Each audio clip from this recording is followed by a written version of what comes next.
One day at the hospital where I am employed, I unexpectedly crossed paths with Jessica, a friend of my mom. With a surprised tone, she questioned my presence, stating that I seemed completely out of place. She warned me that if I came seeking a job, I wouldn't find one, instructing me to go back home. Jessica's unexpected comment left the surrounding doctors in a state of frozen uncertainty. I couldn't fathom what she was implying, hoping it wouldn't escalate into a serious matter that might already be too late to rectify. It appeared Jessica hadn't grasped that making an enemy out of me wasn't wise. However, silence was no longer an option.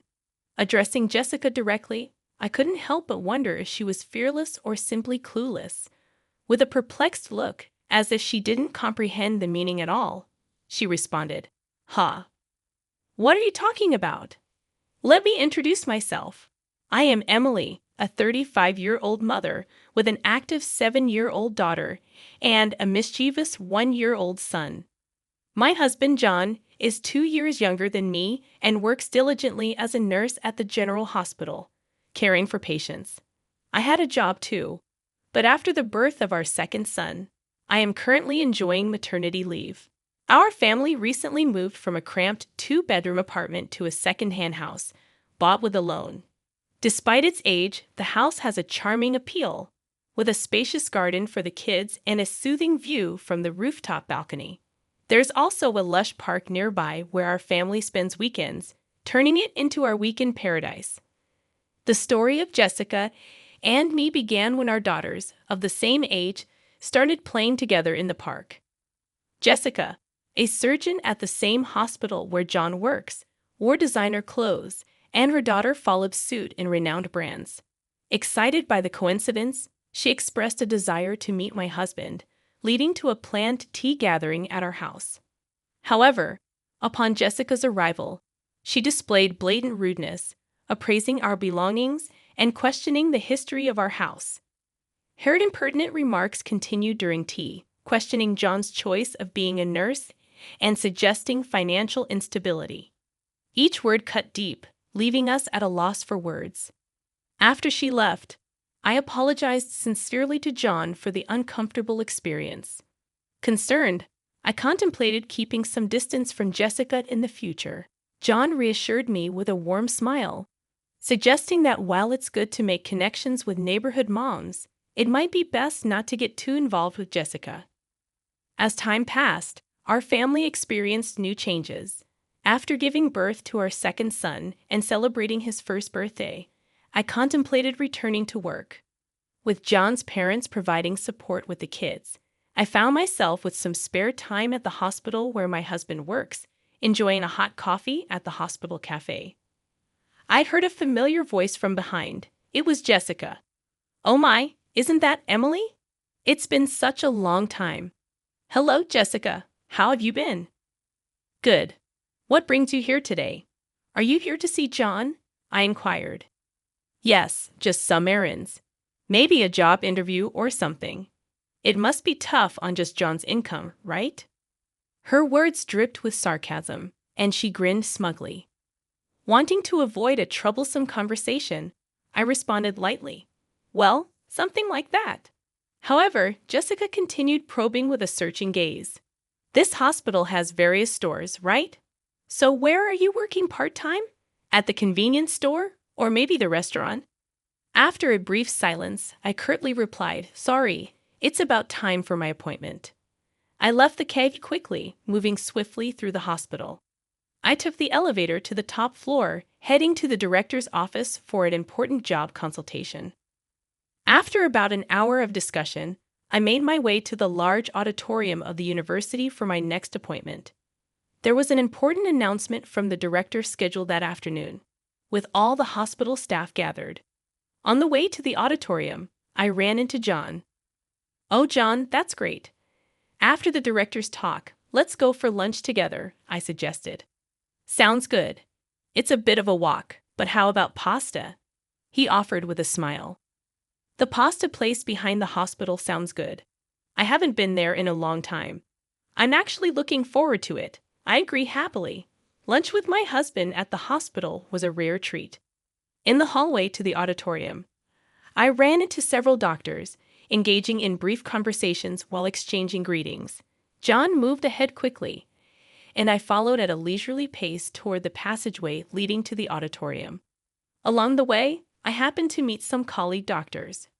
Emily, it's really been a while, and I heard you had a child. Congratulations from the bottom of my heart.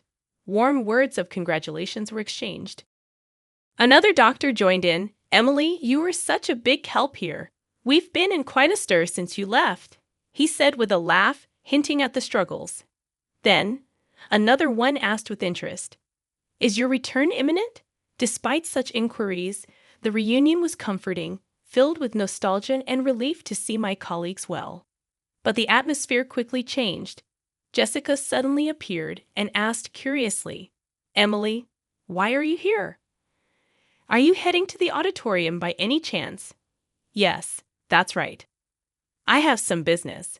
I responded modestly yet clearly due to the presence of several colleagues. But Jessica's questions only grew. But the gathering is only for doctors and nurses, right? Why would a part-timer be here? She asked, not hiding her skepticism. Her remark brought silence to the corridor, a silence that seemed indicative. A part-time lady like her? A doctor muttered. Is she okay, I wonder?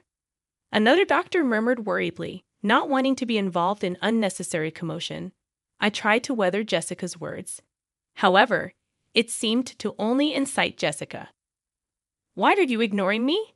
It's like you don't think at all, Jessica exclaimed with a sneer. Lost your way? The auditorium isn't this way. If you're looking for part-time work, go the other direction. Now please leave, she commanded, looking down on me. The doctors present were appalled by Jessica's behavior, but sympathetically, they began to stand by me, attempting to defuse the situation. The surrounding doctors raised their voices in unison against Jessica. Disappointment and anger were evident on their faces, and their voices contained a strong sense of rejection toward Jessica's actions. Hold on, you! What kind of way is that to speak to Emily? Don't you have any manners? Apologize to her right now, they demanded, not just disapproving but reproaching Jessica's conduct. The doctors gathered, looking tense, and confronted Jessica, the atmosphere charged with tension. Jessica, faced with a united front against her, appeared confused and at a loss for words. What's going on? I just pointed out that she doesn't belong here. The meeting is only for relevant personnel, and she doesn't fit the bill, right? She tried to justify her stance, but my patience had reached its limit. With a composed tone, but with content sharp as a blade, I addressed Jessica. Jessica, you really are brave, aren't you? Or is it that you simply can't read the room? I critiqued calmly. Unable to find a rebuttal, she stared back at me, perplexed. Huh. What did you just say? I calmly made my position clear. You'll understand soon enough. The actions you took against me and your careless remarks, the serious consequences they could bring. The doctors present showed no sympathy for Jessica. Look, your future is now utterly uncertain, they said cuttingly. You might want to start looking for another job while you still can. They nodded earnestly to each other. Clearly cornered, Jessica was still unable to hide her panic and anger. So why on earth are all of you defending this non-regular employee so much? I don't understand why you rate her so highly, she raised her voice. The conversation among the doctors echoed in the hallway. Are you the new surgical specialist? One doctor inquired. So that's why you don't know Emily? That's quite pitiful, while another added, Jessica, with anger on her face and indignation in her tone, retorted, Can you explain what you mean by that? Her anger stemmed from the belief that judging people by their professional standing, regardless of their duties as a doctor, was against human dignity. The fact that someone with such values was in our workplace was deeply shocking to me, and I couldn't help but feel distrustful. Jessica seemed unaware, but in fact, I was the very person she should respect the most. The other doctors completely ignored Jessica's questions and left her with cold stares, quietly leaving the scene. Then I stated calmly, Well, Jessica, we can talk more about this later. You may find my husband's position as a nurse pitiable, but no matter how hard you try, you can never be like John. Besides, the fact that you find meaning in competing shows a great misunderstanding on your part. Jessica became flustered. Wait a minute. Who on earth are you? You're not just a part-timer, are you? She raised her voice. I smiled secretly and replied, as I've already said, you'll come to understand shortly. And with that, I hurried off toward the auditorium. As I entered the auditorium, a large number of doctors had already gathered, and the director stood in front of the screen. Thank you all for gathering here during your busy schedules. Today, I would like to discuss the future direction of our hospital. He began and then proceeded to make an important announcement. Seeing John in the crowd, he approached me and whispered, Emily, good timing. I happened to overhear a bit earlier. Was there some trouble with Jessica? Yes, she did point out something minor, but it's not a big deal, I replied. Interestingly, it seems she has misunderstood me for a part-time worker at this hospital, I replied. John looked incredulous and responded, No way, Emily, as a part-timer? We couldn't help but suppress our laughter at the absurdity of the situation. Amidst this, the director concluded the explanation of the annual business plan and moved on to a significant personnel announcement. As you all know, our hospital is well-staffed with an adequate number of doctors and nurses. To further improve the quality of our medical services, we plan to actively implement overseas training programs. The first training is scheduled in 2 months, and we will select 5 doctors and 5 nurses for it, he declared. This announcement was met with cheers from the attending doctors, and everyone was excited about the prospect. Overseas training meant an excellent opportunity to learn about the latest medical practices in the world. Since it was the hospital's first initiative of its kind since its establishment, everyone's eyes sparkled with the news. The director continued solemnly, yet with an undertone of expectation. Now let's proceed with announcing the names of the rest who have been selected. As he spoke, a silence of mixed tension and anticipation fell, and the names of the chosen 10 were called out one by one. Although John's name was not called this time, his expression did not show disappointment. He quietly watched with a sense of celebration as each selected individual stepped forward. Addressing the 10 lined up on stage, the director asked, Are all of you ready in spirit for the training? Please share a word about your enthusiasm and determination. He gently encouraged them. Each gave a brief, resolute speech, reaffirming their strong intentions. After everyone had spoken, it was finally Jessica's turn. With proper decorum, yet confidently, she said, I am truly grateful for this valuable opportunity for training. I aim to contribute to the further progress of our hospital with the cutting-edge medical techniques I will learn abroad, she said with a polished greeting. Afterward, she turned slowly towards where we were seated and continued with her unique assertive tone.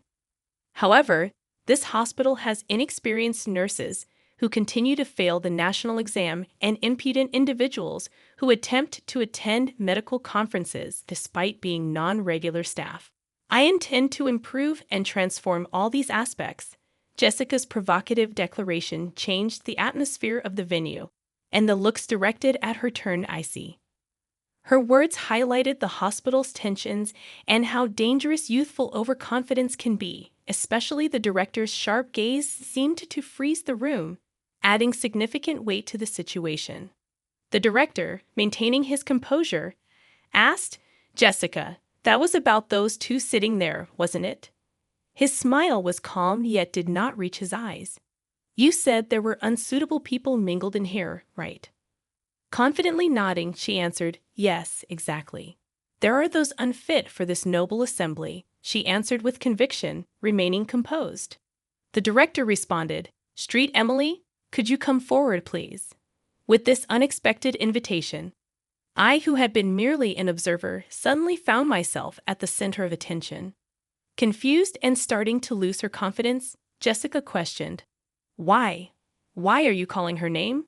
She struggled to grasp the situation, and the director, showing disappointment towards Jessica, said with a quiet voice, Jessica, I am disappointed in you. Emily, please introduce yourself to everyone. Taking a deep breath, I recounted the beginning of my career, important milestones, and my temporary step back to become a mother. I continued, "Hello, everyone. It's been a while. I am Emily, the chief of the medical department. I apologize for any inconvenience my maternity leave may have caused, but I will be resuming my duties next month. I look forward to working with you all again." Jessica's voice couldn't hide her surprise. "Wait, she's the chief of the medical department?" Her eyes searched the room for confirmation. Indeed, as the head of the medical team, I had taken a 2-year parental leave to birth and raise my first son. The director, affirming the truth, added quietly, "By the way, Emily is my daughter." His words resonated in the room with undeniable clarity, defining the reality of the situation. Jessica's expression went from confusion to shock, her mouth agape as if to object to the reality, but no words came out. The room, filled with hospital staff, could not contain its reaction, and suppressed laughter spilled out at the unexpected turn of events. The director began speaking in a relaxed tone. "Jessica, for this upcoming overseas training, you have been assigned to be the team leader. Your deployment will be in a conflict zone in the Middle East. There is a shortage of both medication and medical equipment, and a very challenging situation is anticipated. It will be interesting to see if your abilities will be fully utilized, but don't worry, Emily will be there to support you. Learn as much as you can under her guidance." Proudly, Jessica responded with dignity, "I am a doctor too. Although I have no experience working abroad, my clinical skills and treatment records are first class. I will not allow myself to be underestimated." I replied to Jessica with a calm but firm voice. "Let me make one thing clear, Jessica. In the near future, I am going to take over the directorship of this hospital from my father. Do you understand the weight of this fact?" Jessica's expression stiffened, and seeing this, I continued, "Yes, it seems you understand. Well, depending on my decision, your future in this hospital may be affected." Jessica could no longer hide her agitation, and I calmly added, "I haven't heard such a thing." Jan intervened, calmly adding his words, "Jessica, we had not informed you about that matter beforehand. Your disrespectful attitude towards Emily may well be something you deeply regret in the future." Towards the end of the meeting, the director stated firmly, "Please, everyone, a bit of silence. Jessica, in the discussions here, in the end, results are everything. No matter how excellent you may be, that is just one aspect. What's important is the results you can achieve in this hospital, and on that front, I have great expectations of you."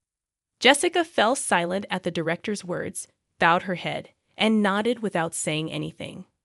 The director concluded with that, today's meeting is adjourned."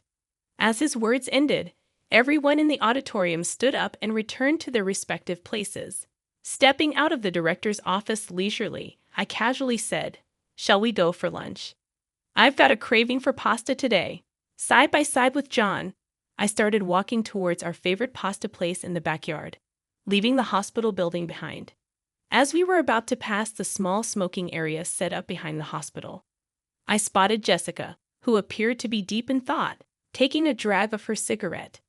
The moment our eyes met, Jessica awkwardly looked away. At that instant, a sudden event caught our attention. A loud crash sounded, and right before our eyes, a car had rear-ended another in an accident. Jan and I sprang into action immediately. The area was nearly deserted, so it was crucial for us to move quickly to help. "Are you okay?"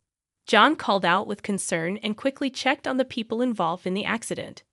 One was the driver in the car that was hit, and the other was a pedestrian who happened to be walking by. Jessica also rushed to the accident scene, following us, but seemed overwhelmed by the chaos. Acting on her medical instincts, I began to give directions. "John, quickly get that man into a safe position and check his pulse." Jan moved promptly, following my instructions and beginning his actions. As an emergency nurse, John had been granted special opportunities to accumulate frontline medical experience, including attending surgeries conducted by me. I had trained him rigorously, and he had developed exceptional practical skills. I then directed Jessica with calm and clarity.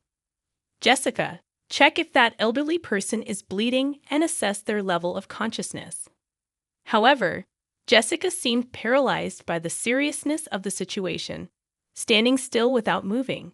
My voice grew firmer as I insisted, Jessica, do you understand what I'm saying?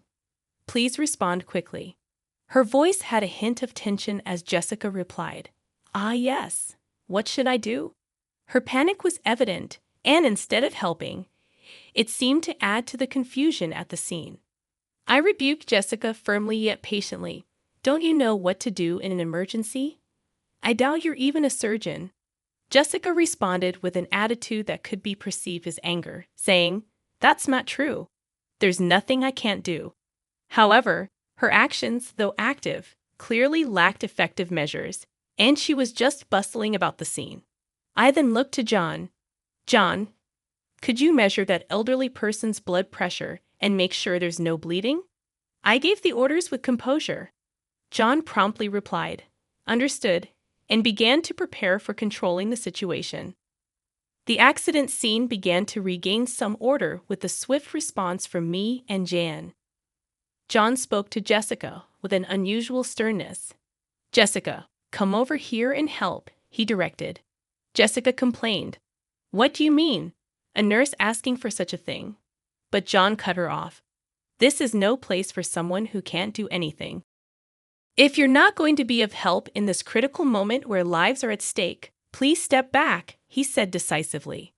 Jessica was at a loss for words and stepped back from the scene silently. John reviewed the situation and reported to me, the vitals are stable, but there might be internal damage. We should conduct a thorough examination as soon as possible.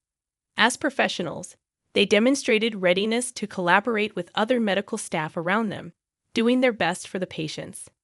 I directed the response with a steady demeanor. Let's begin the procedures then.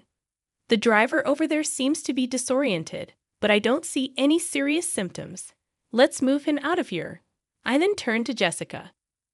Could you please call an ambulance on your cell phone? Despite my words, Jessica stood frozen, unable to move. I addressed Jessica with suspicion. Jessica, I'm speaking to you. Do you hear me? Jessica seemed confused, hesitatingly murmuring, what's the number for the ambulance again? Jan intervened. Just give me that phone.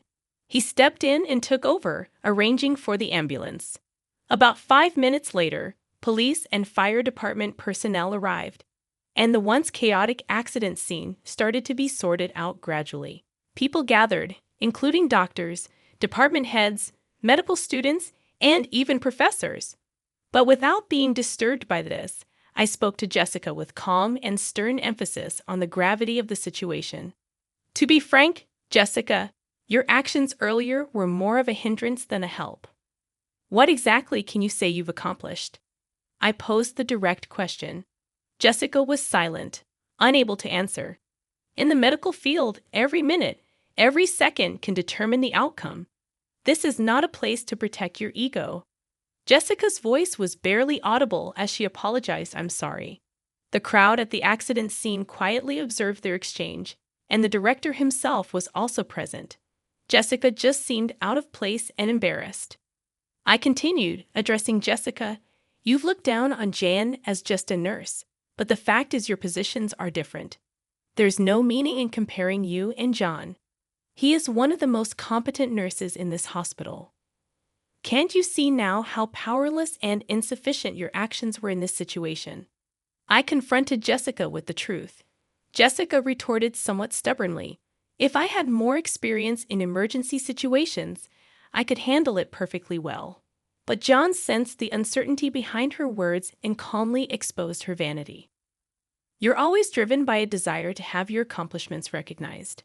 However, contrary to the superficial appraisal, your actual skills in the field are still immature. You've just demonstrated that fact yourself, he asserted. He continued, adding insult to injury. You say you'll gain experience in emergency treatment in the future, but this moment is also a practical situation. Given your current state, it's unlikely you'll have further opportunities to experience the field in the future. Jessica's confidence began to show cracks, and she seemed on the verge of tears, conscious of the surrounding eyes. Yet, the medical field, dealing with lives, demands proper judgment and strictness. Therefore, I had to convey a decision that would impact Jessica's future.